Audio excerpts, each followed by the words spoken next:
आज आपण वेगळी ट्रिक वापरून आहे ना सुकट बनवणार आहे। तर बघा आणि व्हिडिओ स्वाइप करू नका, पूर्ण बघा।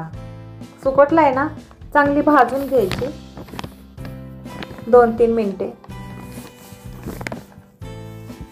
हे बघा आपली सुकट भाजत आले। चांगली भाजून घ्यायची सुकटला 2-3 पाण्याने, नंतर न धुवून घ्यायची तिला आणि तेलात परतून घ्यायची। तेलामध्ये ना चांगली परतायची, तिचा कलर थोडासा चेंज होईपर्यंत। हे बघा थोडासा ब्राऊन कलर यायला लागलाय सुकटीला।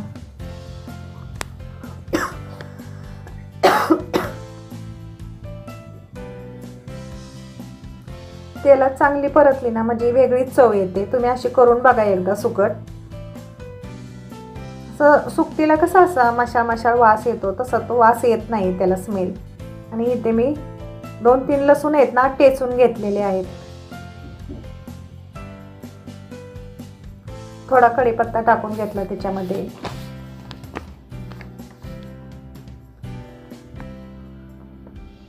कांदा पण आहे ना आपला चांगला परतून घ्यायचा।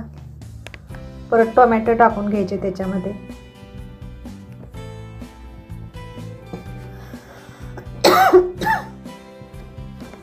टोमॅटो चांगलं परतून घेतलं की झाकून ठेवायचं 2-3 मिनिटं। काय झालंय वातावरण पण चेंज झालंय आणि तब्येत पण थोडीशी डाऊन आहे, खोकला वगैरे येतोय। चांगली परतून घ्यायची। थोडी हळद टाकायची, लाल तिखट टाकायचं 2-3 चमचे चवीनुसार आपल्याला। त्याच्यामध्ये मीठ पण टाकून घ्यायचं।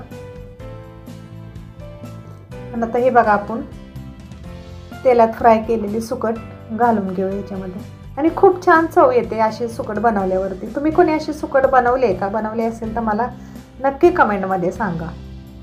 प्रत्येकाची वेगवेगळी पद्धत असते बनवण्याची।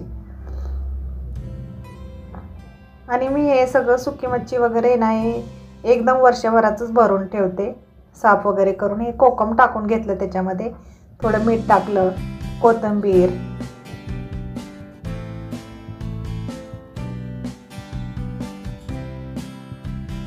परत आहे ना 1-2 मिनिटं झाकून ठेवायचं जरा। हे बघा आपली सुकट तयार झाली। खूप छान लागते आणि मस्त फोडणीचं वरण भात आणि त्याच्याबरोबर सुकट खूपच छान लागते। हे बघा आपली सुकट तयार झालेली आहे। कशी वाटली तुम्हाला सुकट? आवडल्यास लाईक करा, सबस्क्राईब